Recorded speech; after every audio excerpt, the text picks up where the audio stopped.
Bismillahirrahmanirrahim. Alhamdulillahirabbil alamin wa bihi nasta'inu 'ala umuri dunya waddin. Asyhadu an la ilaha illallah wahdahu la syarika lahu wa asyhadu anna Muhammadan 'abduhu wa rasuluh. Allahumma shalli wa sallim wa barik 'ala sayyidina Muhammad wa 'ala ali sayyidina Muhammad. Sekarang masalah qada sembahyang ya. Masalah qada sembahyang. Ibu-ibu saja bisa selesai nih. Ibu-ibu bisa selesai baca. Silakan ibu, seorang 2 halaman. Pembuka kata. Ulama-ulama serta umat Islam Indonesia sedari dulu berpendapat bahwa sembahyang yang tertinggal wajib diqadha, dibayar, baik yang tertinggal karena lupa, karena tertidur yang sengaja ditinggalkan. Mengerjakan sembahyang yang tertinggal ialah dengan mengerjakan sembahyang bukan dalam waktunya lagi, tetapi pada waktu di belakangnya. Oleh karena begitu hukumnya, maka orang takut meninggalkan sembahyang, karena yang tertinggal itu wajib dibayar satu persatunya, tidak boleh kurang. Bahkan andai kata yang tertinggal itu belum dibayar, belum diqadha, dan ia wafat, maka ahli warisnya wajib untuk membayarnya fidyah sembahyang yang tertinggal itu, yaitu memberi makan fakir miskin, sebagai yang telah ditetapkan dalam kitab-kitab fikih. Tetapi kepercayaan yang baik itu menjadi goncang karena ada segelintir orang berfatwa bahwa sembahyang yang ditinggalkan dengan sengaja tidak wajib diqadha.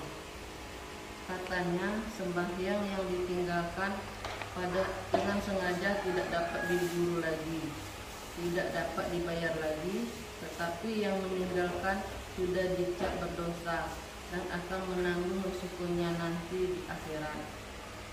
Baik, tetapi fatwa yang macam ini bisa merangsang dan memberanikan orang untuk meninggalkan sembahyang dengan meremehkan dosa itu dan mengatakan bahwa setelah hampir mati ia tobat saja.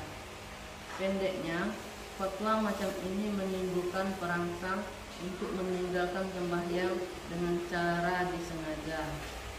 Terlepas dari itu, semuanya ada sahabat-sahabat yang minta kepada saya supaya masalah ini dikupas, dibahas, dan jelaskan duduk persoalannya, tentu dengan berdasarkan Quran dan hadis. Sebagaimana biasa, marilah kita perhatikan baik-baik. 1. Hukum dalam mazhab Syafi'i. Imam Nawawi, seorang mujtahid fatwa dalam lingkungan mazhab Syafi'i, menerangkan dalam kitab Syarah Muslim juzuk halaman 181 sebagai begini artinya. Kesimpulan dalam mazhab Syafi'i ialah seseorang yang ketinggalan sembahyang yang fardu wajib diqadha. Andai kata ketinggalan itu karena uzur yang memaksa, maka qadha boleh dilambatkan, tetapi sunnah menyegerakan. Andai kata itu tanpa uzur, umpamanya ketinggalan itu karena disengaja, maka wajib qadha dengan segera. Membayar sembahyang yang banyak tertinggal harus dibayar menurut tertib cara tinggalnya, yang dahulu didahulukan dan yang kemudian dikemudiankan. Tertib ini hukumnya sunnah.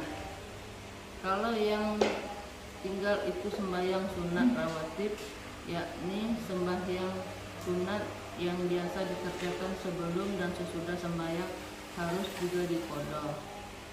Tetapi sembahyang sunat yang dikerjakan karena sebab khusus, umpamanya sembahyang kusuf matahari, sembahyang kusuf bulan, sembahyang istisqa, maka tidaklah disyariatkan padanya.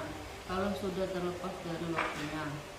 Demikianlah hukum fikih dalam mazhab Syafi'i yang bertalian dengan ketinggalan sembahyang. Ya, cukup. Berikutnya. Bismillahirrahmanirrahim. Dua dalil mazhab Syafi'i. Pertama, tersebut dalam kitab hadis. Artinya, dari Abu Hurairah radhiyallahu anhu bahwasanya Nabi Muhammad SAW ketika kembali dari peperangan Khaybar, beliau berjalan malam hari sampai beliau mengantuk dan lalu berhenti untuk tidur. Nabi memerintahkan kepada sahabat beliau bernama Bilal, tukang ayam, supaya berjaga-jaga, jangan tidur, dikhawatirkan jangan tertidur semuanya. Nabi terus tidur dan Bilal terus sembahyang pada malam duka itu. Tetapi setelah dekat fajar, Bilal pun mengantuk pula, tidak tahan matanya. Maka beliau bersandar pada kendaraannya dan lalu tertidur pula. Maka Rasulullah dan sahabat-sahabat, begitu juga Bilal yang disuruh berjaga-jaga, dibangunkan oleh matahari yang sudah tinggi dan waktu subuh ikutlah. Rasulullah SAW mula-mula terbangun dan beliau sangat susah, lalu berkata kepada Bilal, "Hai Bilal, bagaimana ini?" Bilal menjawab, "Wah, saya pun tertidur pula ya Rasulullah. Saya tak kuat menahan mata saya." Lalu Nabi memerintahkan supaya seluruh sahabatnya berangkat naik onta sendiri. Tidak jauh dari tempat itu, beliau berhenti lagi dan langsung berwudu, memerintahkan kepada Bilal supaya qamat. Maka Nabi sembahyang subuh bersama-sama mereka, mengqada sembahyang yang itu. Setelah selesai mengqada sembahyang, Nabi bersabda, "Barang siapa kelupaan sembahyang, maka hendaklah ia bayar pada sembahyang itu kapan dia ingat, karena Tuhan berfirman, tegakkanlah sembahyang untuk mengingat Aku." Hadis ini riwayat Imam Muslim dan lain-lain. Lihat Syarah Muslim juz 5 halaman 182. Dari rangkaian hadis ini dapat dipetik beberapa hukum. 1. Berjalan pada malam hari boleh, tidak apa-apa. Yang kedua, kalau mengantuk boleh tidur, tapi kalau fajar sudah dekat, haruslah diadakan seorang penjaga yang tidak tidur untuk membangunkan kalau sudah dekat. Ketiga, qada sembahyang boleh dilambatkan sedikit, karena dalam hadis ini Nabi setelah bangun tidak langsung sembahyang, tetapi berangkat dulu, dan setelah beberapa lama berjalan berhenti lagi. Di dalam hadis Muslim yang lain diterangkan pula bahwa sebabnya beliau berangkat tidak langsung sembahyang karena tempat beliau tertidur itu adalah tempat syaitan. Tetapi qada yang boleh dilambatkan itu adalah qada sembahyang yang ditinggalkan tersebab uzur, yaitu tertidur sebagai keadaan Nabi. 4. Mengqada sembahyang itu boleh dilakukan di luar waktunya, karena Nabi sembahyang subuh yang tertinggal itu seketika matahari sudah naik, sudah di luar waktu subuh. 5. Dalam hadis Muslim juga bertalian dengan masalah ini juga diterangkan bahwa Nabi sebelum mengqada subuh beliau sembahyang sunat 2 rakaat sebagai qada sunat subuh. Ini berarti bahwa sembahyang sunat rawatib dianjurkan juga mengqadanya kalau tertinggal. 6. Perkataan barang siapa yang lupa dalam hadis ini maksudnya ialah barang siapa yang tertinggal sembahyangnya, bukan karena lupa betul-betul, karena sebab hadis ini ditetapkan Nabi ialah pada ketika sembahyang tertinggal karena tertidur, bukan karena lupa. Maka dapat dikeluarkan hukum dari hadis ini bahwa sekalian sembahyang yang tertinggal wajib diqada, yakni dibayar setelah tiba kesempatan, biar tertinggal itu karena lupa, karena tidur, atau karena disengaja meninggalkannya. 7. Qada itu wajib hukumnya karena Nabi memerintahkan di sini dengan perkataan suruh, yaitu hendaklah ia sembahyang setelah tidur. 8. Sembahyang itu mengingat Tuhan dan untuk jangan melupakan Dia. Ya, lanjutkan. Lanjutkan. Bentar. Kedua, tersebut dalam kitab Sahih Muslim juga, yang artinya, ketahuilah bahwasanya dalam keadaan tertidur tidak ada sia-sia. Yang sia-sia atau yang akan dapat hukuman ialah orang yang tidak mengerjakan sembahyang sampai datang waktu sembahyang yang lain. Maka barang siapa yang memperbuat demikian, hendaklah ia bayar ketika ia ingat akan sembahyang itu. Hadis riwayat Imam Muslim, Sahih, halaman 276. Dari hadis ini dapat dipetik hukum. Pertama, sembahyang yang tertinggal karena tertidur tidaklah berdosa. Yang berdosa ialah meninggalkan sembahyang dengan sengaja. Kedua, waktu sembahyang itu selain subuh adalah panjang. Waktu zuhur sampai sembahyang asar, waktu asar sampai sembahyang maghrib, waktu maghrib sampai sembahyang isya, waktu isya sampai sembahyang subuh, kecuali subuh yang pendek waktunya, yaitu dari mulai terbit fajar siddiq sampai terbit matahari. Setiap orang mesti sembahyang pada waktunya. Kalau tak dapat pada awal waktu, di tengahnya atau di akhirnya, tidak boleh sama sekali ditinggalkan. Ketiga, tersebut dalam kitab hadis, yang artinya barang siapa yang lupa sembahyang atau tertidur, maka ia harus membayarkan sembahyangnya itu apabila ia ingat. Ada bayaran bagi mereka selain dari itu. Hadis riwayat Muslim, Syarah Muslim juz 5 halaman 193. Dari hadis ini dapat dipetik hukum. Pertama, meninggalkan sembahyang dengan sebab tertidur atau karena lupa tidak berdosa. Karena lupa atau tidur di luar kekuasaan manusia, tetapi tentu asal jangan dilupa-lupakan atau ditidur-tidurkan. Yang kedua, membayar sembahyang yang tinggal itu ialah mengqada sembahyang itu apabila sudah ingat atau sudah bangun. 3. Sebaliknya, kalau ia meninggalkan sembahyang dengan sengaja, maka ia mendapat hukuman 2. Pertama berdosa, dan yang kedua mengqada. Yang keempat, tersebut dalam kitab hadis begini, artinya dari Ibnu Abbas radhiyallahu an, beliau berkata bahwasanya seorang wanita dari suku Juhainah datang kepada Nabi Muhammad SAW. Lalu ia bertanya bahwasanya ibuku bernazar akan haji, tetapi beliau wafat sebelum membayar nazarnya naik haji itu. Apakah boleh saya membayar nazarnya itu, yakni naik haji?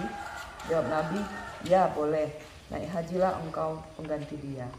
Coba engkau pikir, kalau ibumu berutang, tentu engkau harus membayar utangnya itu.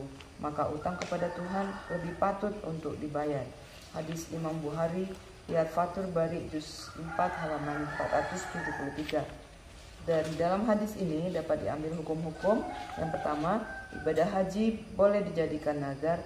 Umpamanya dinazarkan kalau ia sembuh dari penyakit, ia akan naik haji tahun di muka. Haji nazar itu menjadi haji wajib karena nazar itu.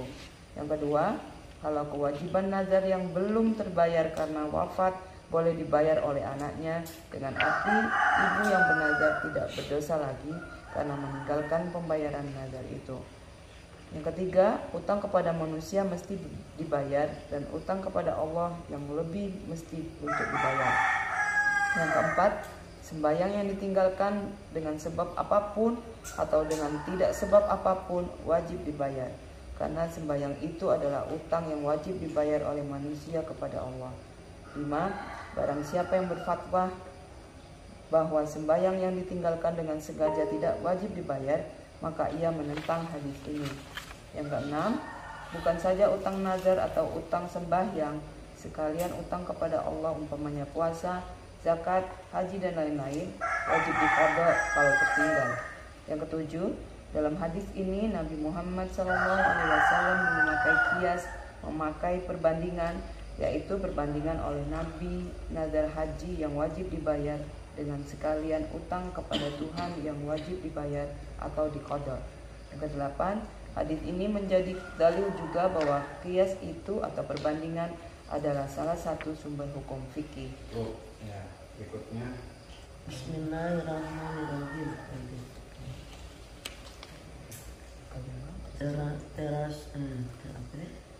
Tersebut dalam kitab hadis begini, artinya dari Jabir bin Abdullah beliau berkata bahwasanya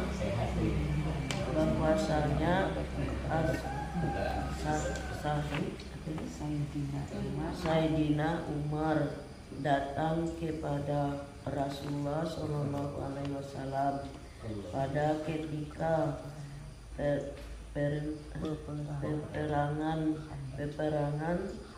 Anda sesudah terbenam matahari.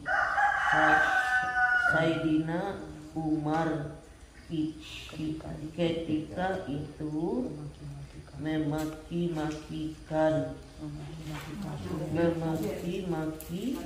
kafir Quraisy dan berkata kepada Rasulullah Sallallahu Alaihi Wasallam,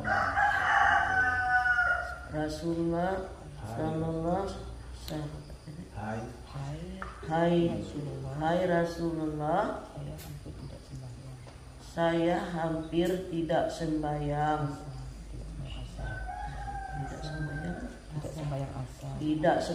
asar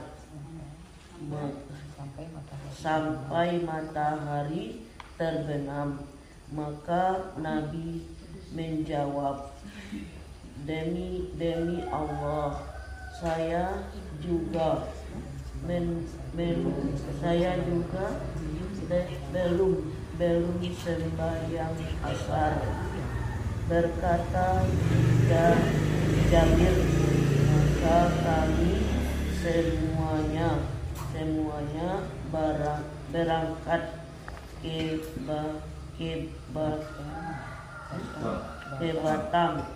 ke Batan, maka berwuduklah Nabi dan kami berwuduk pula. Lalu Nabi sembahyang asar sesudah terbenam matahari, dan sesudah itu baru Nabi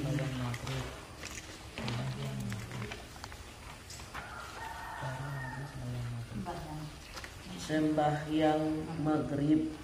Ya, berikutnya. Hadis ini diletakkan oleh Imam Bukhari dalam kitabnya pada 3 tempat dengan judul yang berlainan, yaitu 1 bab menyatakan sembahyang jamaah sesudah habis waktu atau Fathul Baqi juz 2 pagina 208. Bab 2 bab mengqadha sembahyang Fathul Bari juz 2 halaman 212. Bab 3 bab perang Handak Fathul Bari juz 8 halaman 409. Dalam hadis yang sahih yang diriwayatkan oleh Imam Bukhari dan Muslim ini dinyatakan bahwa Nabi Muhammad SAW meninggalkan sembahyang asar ketika sibuk-sibuknya peperangan. Nabi meninggalkan sembahyang ketika itu bukan karena lupa, karena tidak mungkin lupa bagi orang sebanyak itu, yaitu Nabi dan sahabat-sahabat tetapi sengaja ditinggalkan demi untuk melayani peperangan lebih dahulu. Juga bukan karena tertidur, karena bagaimana orang bisa tertidur dalam perang yang berkecamuk. Maka sembahyang yang ditinggalkan beliau dan sahabat-sahabat beliau dengan sengaja itu lantas diqada pada waktu maghrib di suatu tempat yang agak jauh dari medan pertempuran. Setelah matahari terbenam dan waktu asar tidak ada lagi, beliau ketika itu mengqada sembahyang yang tinggal lebih dahulu dan kemudian baru sembahyang maghrib. Terang benderang dalam hadis ini bahwasanya sembahyang yang ditinggalkan dengan sengaja wajib diqada. Sama juga keadaannya dengan sembahyang yang ditinggalkan karena lupa atau karena tertidur. Hadis ini sudah cukup kuat untuk menolak fatwa orang yang mengatakan bahwa sembahyang yang ditinggalkan dengan sengaja tidak wajib diqada. Dari hadis ini dapat diambil 3 pengertian seperti yang diambil oleh Imam Bukhari, yaitu 1. Sembahyang yang ditinggalkan wajib diqada, baik yang ditinggalkan karena lupa, karena tertidur, atau 2. Dalam mengqada sembahyang yang tinggal boleh dilakukan berjamaah. 3. Untuk membayar sembahyang yang tinggal dengan berjamaah disyariatkan juga azan. 4. Mengqada atau meninggalkan sembahyang yang ditinggalkan dengan sengaja wajib bersegera dan harus didahulukan dari mengerjakan sembahyang yang ada atau tunai. 5. Dalam waktu yang sangat sulit seperti dalam peperangan yang berkecamuk itu boleh meninggalkan sembahyang dan tidak berdosa sesuai dengan hukum darurat, tetapi wajib diqada dalam satu kesempatan yang pertama. Ya, berikutnya. Keenam tersebut dalam kitab hadis begini, artinya dari Abu Hurairah radhiyallahu anhu bahwasanya Nabi mengatakan kepada seseorang yang menyutubi istrinya siang hari bulan Ramadan bahwa harus berpuasa 1 hari untuk qada, serta ia harus membayar denda karena ia melanggar hukum, yaitu merusakkan puasanya yang wajib baginya dengan bersetubuh dengan istrinya. Hadis riwayat Imam Baihaqi dalam Sunan Al-Kubra juz 4 halaman 226 sampai 227.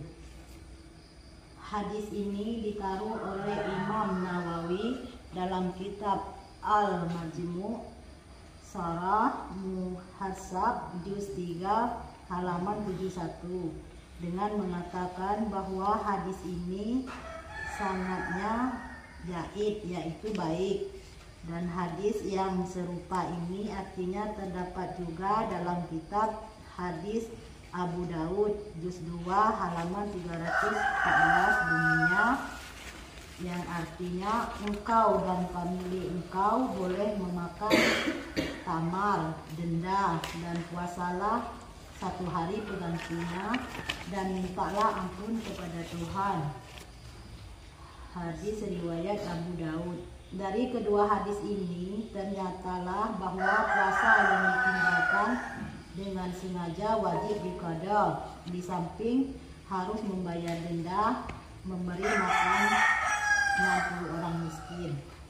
Kalau meninggalkan puasa dengan sengaja wajib diqada sesuai dengan kedua hadis yang akhir ini, maka sembahyang yang ditinggalkan dengan sengaja wajib juga diqada, karena puasa dan sembahyang sama-sama rukun Islam yang tidak boleh ditinggalkan.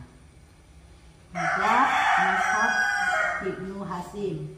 Ada seorang ulama namanya Ibnu Hasim, ia Ibnu Hazm.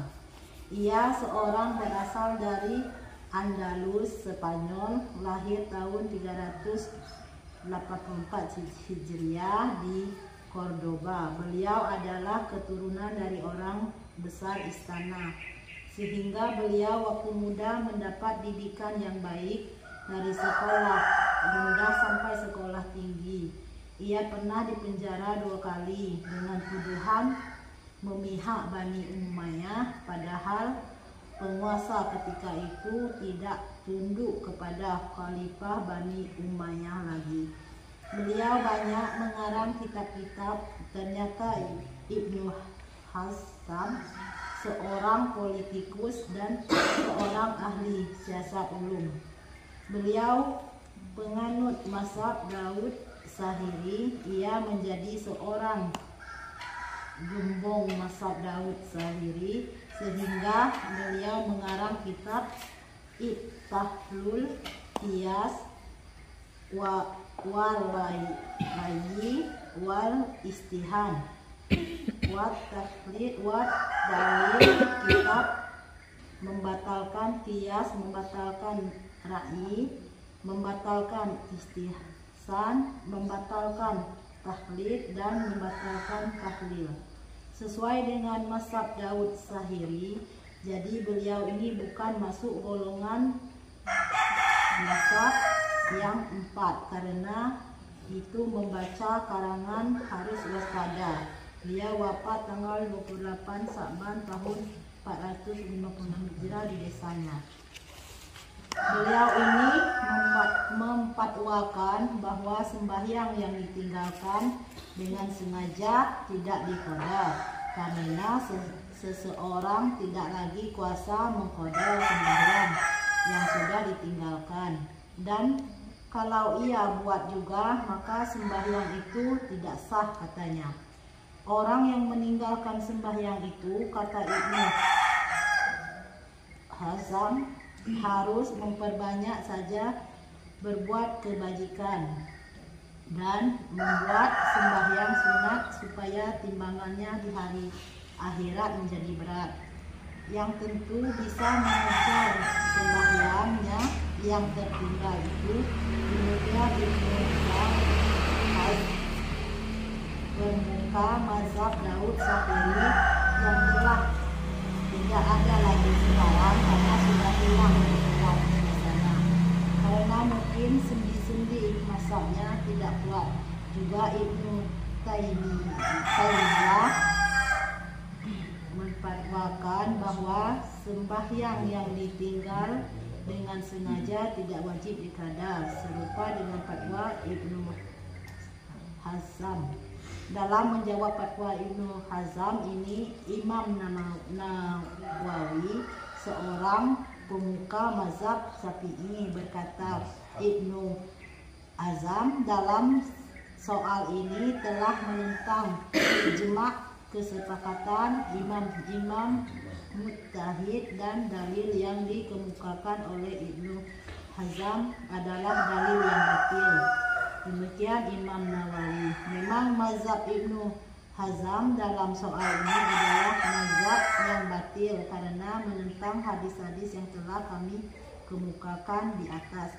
Mungkin Ibnu Hazm bertujuan baik dalam fatwa ini, yakni untuk menakut-nakuti orang Islam yang mau meninggalkan sembahyang dengan sengaja, supaya jangan dikerjakan, karena sembahyang yang tinggal itu tak dapat dinikmati, harus dijawabkan saja di muka Tuhan di akhirat nanti. Tetapi Ibnu Hazm lupa bahwa watak manusia pada akhir zaman yang kebanyakan lalai beribadat dan lalai sembahyang. Dengan fatwa macam ini akan akibat sebaliknya, yaitu mereka tambah berani meninggalkan sembahyang, dan fatwa ini merangsang mereka untuk meninggalkan sembahyang. Habis. Baik, terima kasih Bu Ibu. Ada satu catatan di hadis yang terlambatnya atau tidak sholat asar ketika peperangan. Nampaknya riwayat ini terjadi sebelum turunnya atau syariatnya sholat khauf. Nampaknya ya, kira-kira mungkin begitu. Nanti coba kita coba cek lagi. Riwayat ini sepertinya yaitu terjadi sebelum turunnya ayat yang terkait sholat khauf. Karena dalam sholat khauf itu ada dua episode, ada dua kriteria ketika dalam jaga-jaga untuk hampir berperang dan ketika terjadi peperangan. Itu ada dua model. Kalau ketika belum terjadi perang tapi nyaris ataupun berjaga-jaga untuk itu, maka pola berjamaahnya itu bergantian. Yang ada yang ikut imam, yang lainnya tegak berdiri pegang senjata. Kemudian ketika yang ikut imam sudah tegak, yang itu baru turun, gitu kan? Itu sholat khauf. Kemudian yang model keduanya adalah sholat dalam makna zikir. Artinya ya sambil berperang itu sudah dianggap sholat, gitu. Walaupun bentuknya kanan kiri belok ini, loncat, tiarap dan sebagainya, itu sudah dianggap sholat, gitu. Di Al-Quran itu sudah seperti itu. Namun nampaknya hadis ini terjadi sebelum firman itu turun. Kira-kira nanti coba kita cek lagi periodisasi turunnya ayat. Itu saja barangkali yang dari catatan di terkait hadis yang Rasulullah SAW tidak sholat asar di waktu terjadinya perang.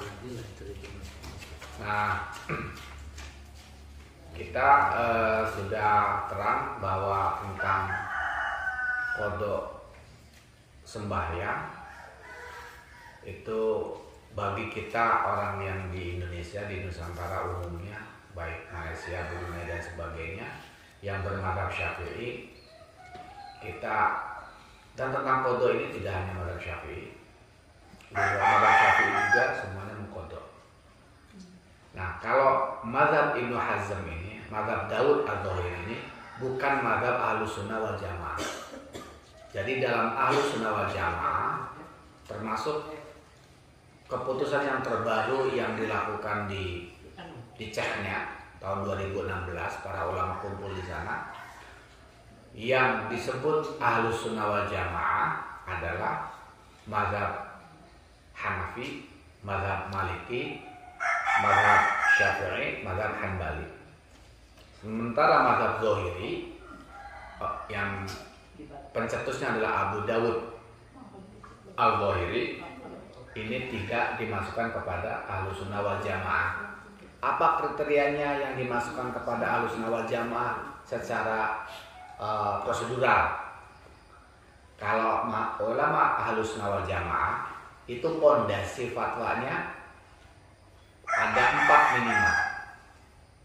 Pertama Al-Quran, kedua hadis, ketiga ijma', keempat qiyas. Ini minimal. Nah, mazhab Zahiri menolak qiyas. Qiyas itu contohnya memunculkan hukum dari membandingkan hukum yang sudah ada. Misalkan kita di sini zakat itu kita zakat fitrah pakai beras. Kenapa kita pakai beras? Karena dikiaskan kepada makanan pokok masa itu. Orang di sabda yang ada itu tentang kurma. Karena makanan pokok mereka kurma. Nah, makanan pokok inilah intinya kemudian dibawa ke Nusantara menjadi beras. Nah, kalau ikut mazhab yang menolak qiyas, berarti tidak ada zakat fitrah lagi. Nah, nanti kan bisa seperti itu, gitu. Nah, namun faktanya di Nusantara masih tetap berzakat fitrah dengan beras, gitu. Ini salah satu contoh praktek kias, gitu ya. Salah satu contoh praktek kias. Nah, kemudian apa itu ijma? Al-Quran sudah jelas, hadis sudah jelas. Bagaimana kemudian hukum yang terjadi setelah ada Al-Quran atau ada hadis? Itu maka lihat ijma. Karena untuk kita bilang ini harus seharusnya itu bagaimana kesimpulan para ulama. Kalau ulama tidak menyatakan harus dan ijma tidak menyatakan harus, maka kita tidak bisa bilang harus.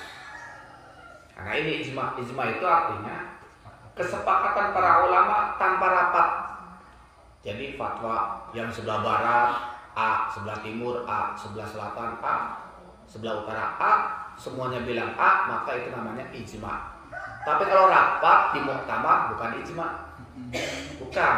Kalau misalkan MUI rapat gitu ya, itu bukan ijma. Bukan.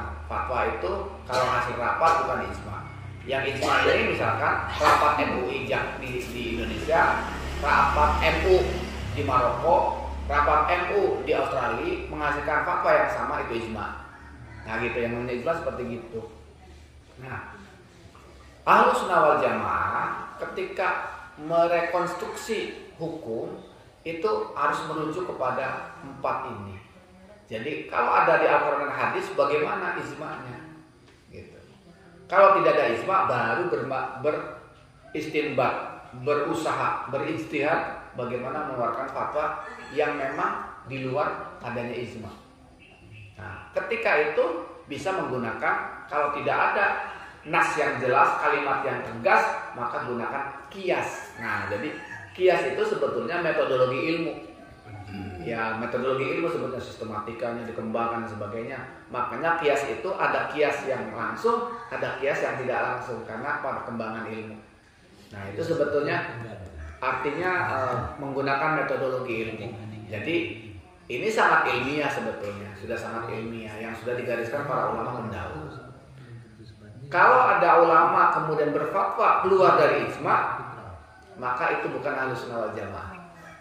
Kalau ada ulama berfatwa tidak menggunakan qiyas, maka itu bukan Ahlus Sunnah wal Jamaah. Jadi begitu cara menentukan manakah yang Ahlus Sunnah wal Jamaah. Nah, untuk orang awam seperti kita sudah mudah, kita ikuti keputusan-keputusan pendahulu. Yang terakhir ini yang di Grosnickah ya, tahun 2016 yang menegaskan bahwa Ahlus Sunnah wal Jamaah itu yang berhaluan kepada Ahlus Sunnah wal Jamaah itu secara mudahnya terdapat pada kelompok mazhab dalam ibadah itu Hanafiyah. Hanafi ini adalah mazhab yang dianut oleh orang-orang India, Bangladesh, Pakistan, Turki, ya. Kemudian negeri-negeri bekas Uni Soviet itu Hanafi. Kemudian kalau Syafi'i ini, nah, Maliki itu di Afrika Utara, Aljazair, Maroko, Tunis itu sampai ke ke belakang ke Nigeria, terus ke belakang lagi Afrika Barat itu Maliki. Kalau yang Syafi'i ini Mesir, kemudian Syria, kemudian Yordania, kemudian Irak sebagian, Yaman itu Syafi'i, kemudian Somalia kemungkinan. Nah, kemudian nyebrang jauh ke Nusantara itu Syafi'i, karena dulu para ahli bait berdatangan ke Nusantara itu terakhirnya dari Tarim, dari Hadramaut, dari Yaman. Makanya kenapa Nusantara jadi Syafi'i gitu. Nah, kemudian kalau Hanbali ini di Jazirah, di negeri Teluk, di Jazirah Arab. Nah, di Jazirah Arab ada Hanbali, kemudian di Mesir sebagian, di Yordan, di Irak, di Damaskus sebagian, Kurdi sebagian Syafi'i, sebagian Hanbali. Karena memang Imam Hanbali itu murid Imam Syafi'i waktu di Baghdad. Jadi itulah makanya Baghdad itu Irak sebagian Hanbali, sebagian Syafi'i. Suku-suku Kurdi itu sebagian Hanbali, sebagian Syafi'i. Ya, itu kira-kira untuk mudahnya bagi orang awam. Untuk orang awam itu mudahnya apa tuh harus nawal jamaah? Ya udah, pokoknya yang itu aja. Tapi kalau bagi orang yang para ulama, ya akan bisa lebih detail lagi. Itu saja barangkali yang bisa disampaikan dalam hadis ini sebagai pengakhir daripada apa yang tadi dibaca. Karena disebutkan tentang ada Ibnu Hazm dan sebagainya, maka kami terangkan tentang apa itu ijma, apa itu qiyas, dan itu sebagai kriteria Ahlussunnah wal Jamaah. Jadi siapa saja organisasi yang ngaku Ahlussunnah wal Jamaah bisa dicermati apakah melakukan itu, apakah fatwanya bercermin kepada ijma, memperhatikan, apakah juga memperhatikan qiyas. Nah, misalkan seperti itu. Tapi kalau metodologi mereka dalam berfatwa menolak ijma, menolak qiyas, maka itu bukan Ahlussunnah wal Jamaah. Wallahu a'lam, itu saja. Mudah-mudahan majelis ini menjadi amal soleh. Mudah-mudahan barokah ilmu dari para ulama ini. Al-Fatihah.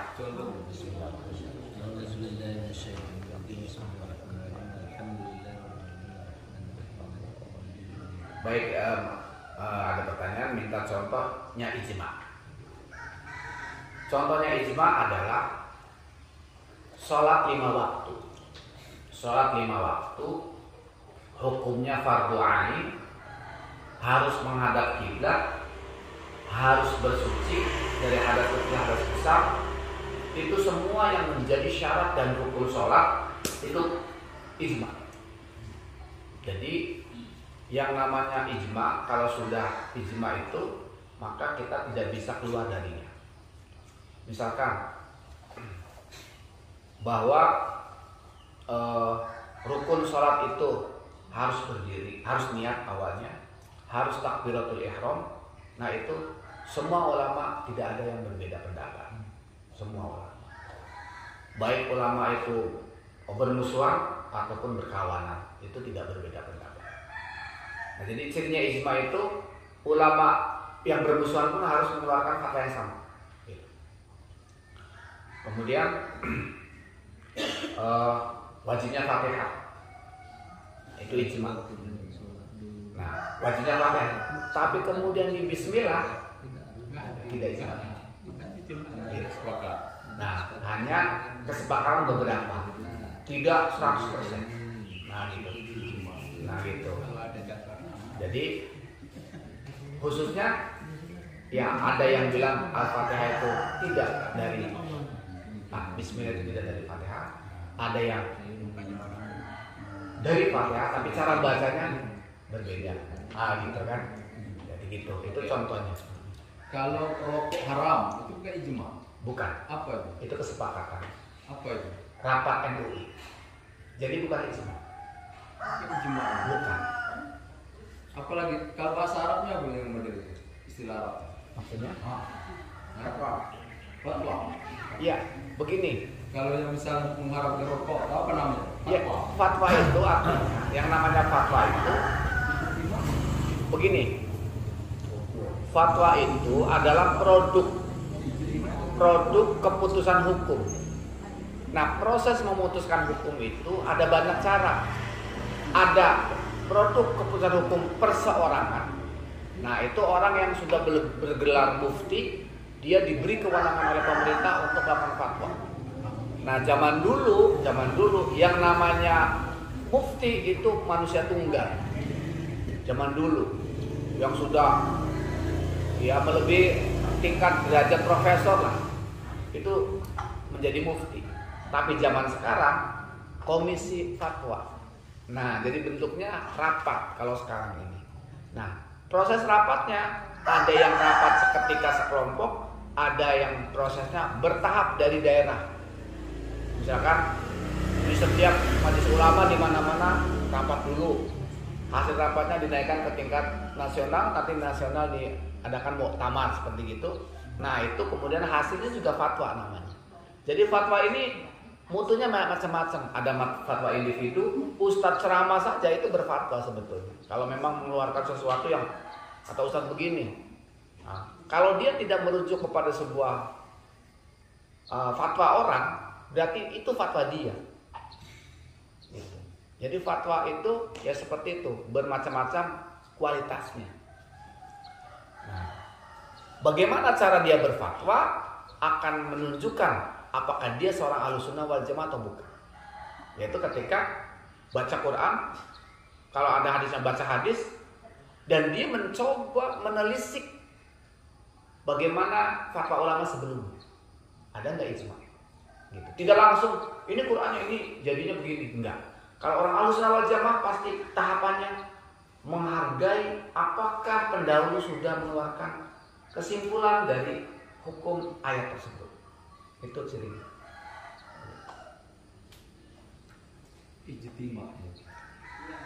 Ijtima dengan ijma beda. Ya, itu ijtima. Kalau ijma itu yang tadi, kalau ijtima ini ya kita lagi ijtima nih. Kita kumpul biasa nih, rapat ataupun ngopi, ya ijtima juga. Ijtima itu artinya berkumpul.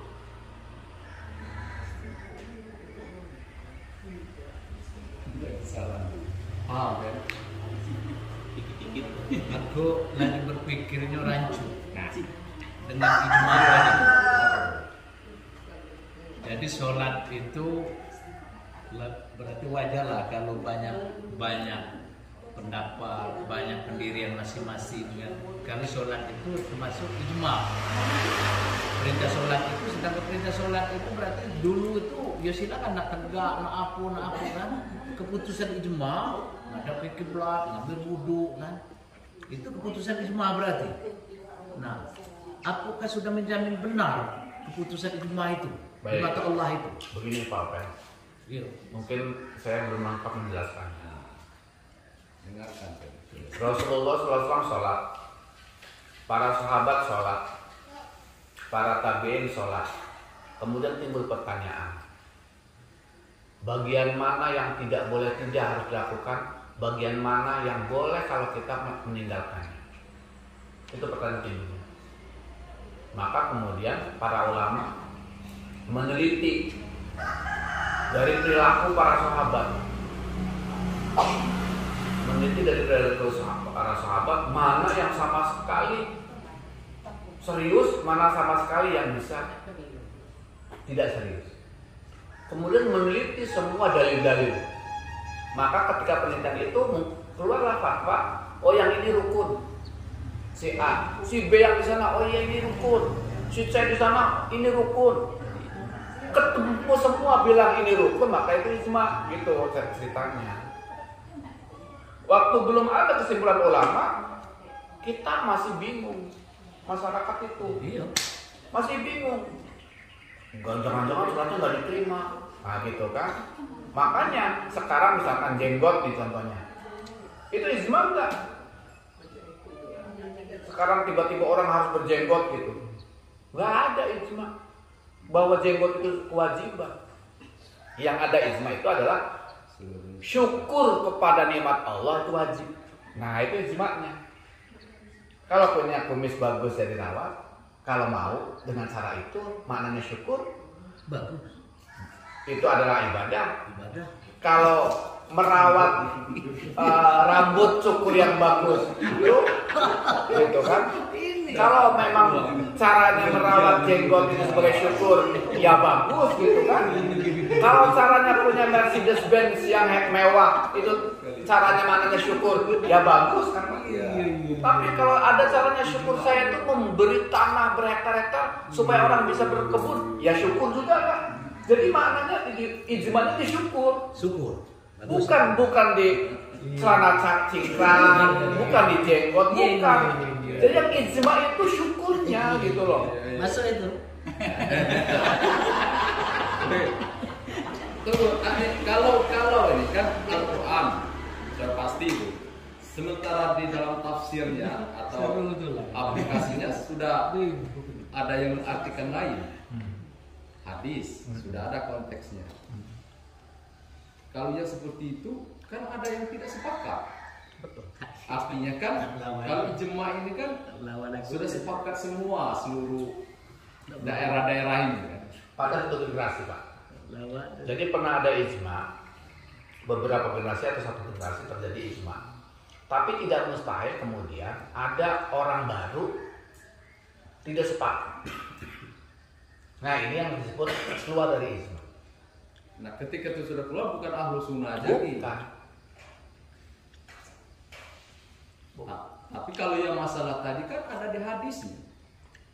Karena meskipun ada hadisnya, nah sekarang ini contohnya ya, sebagai praktek. Surat Al-Waqi'ah. Innahu laqur'anun karim fi kitabim maknun la yamassuhu illal mutahharun tanzilum mir rabbil alamin. Contoh. Kan sudah dibahas itu tentang memegang mushaf ya. Sudah kok dibahas ini bab itu kan. Nah, ayat itu orang berhenti bahwa yang la yamassuhu illal mutahharun, yang tidak diperkenankan disentuh kecuali yang disucikan, itu yang fi kitabim maknun, yaitu yang di langit Lauh Mahfuz sana. Jadi tentang yang harus bersuci itu adalah tentang para malaikat. Itu keluar ijma itu. Karena ijmanya para mazhab itu ya menyentuh mushaf wudhu. Karena ada surat dari Rasulullah SAW berdasarkan hadis ketika kepada Amir Yaman kan gitu yang di babnya Buya Sirajuddin Abbas itu kan gitu waktu itu. Nah itu keluar itu. Tapi si dia itu ketika menafsirkan lupa bahwa la yamassu ilmu taharun juga tanzilum mir rabbil alamin. Jadi ada dua. Fi kitabim maknun, kemudian tanzilum mir rabbil alamin. Tanzil itu yang mushaf. Kalau fi kitabim maknun itu yang di sana, yang di kitabnya yang tanzilum mir rabbil alamin, yang diturunkan dari rabbil alamin. Itu mengapit satu kalimat la yamassu ilal mutahharun. Itulah maknanya saktah yang saya terangkan pernah di Yasin, bahwa kalimat diapit oleh kanan dan kiri, oleh sebelum dan setelahnya itu akan terpengaruh hukumnya oleh kalimat di tengah. Jadi yang la yamassu ilal mutahharun adalah imma yang fi kitabim maknun dan imma yang tanzilum mir rabbil alamin. Makanya fatwa para ulama dengan ayat ini dan ditulis dalam mushaf-mushaf zaman dulu, mushaf sekarang berubah tuh, itu bahwa memegang mushaf perlu wudhu gitu. Ada yang bilang wajib wudhu gitu. Seperti itu. Nah ini contohnya ada kemungkinan orang berfatwa dari hadis, dari Al-Quran berubah dari masa lalu kalau dia tidak merujuk atau tidak memperhatikan apa yang terjadi dari ijma. Mungkin tanya Ustaz, tadi kan intinya ijma tadi ya hasil penelitian ya, pendapat atau penelitian berdasarkan hadis-hadis kan, hadis dalil, orang hadis diteliti sehingga membuat pendapat ini. Pendapatnya gimana menentukan ijma?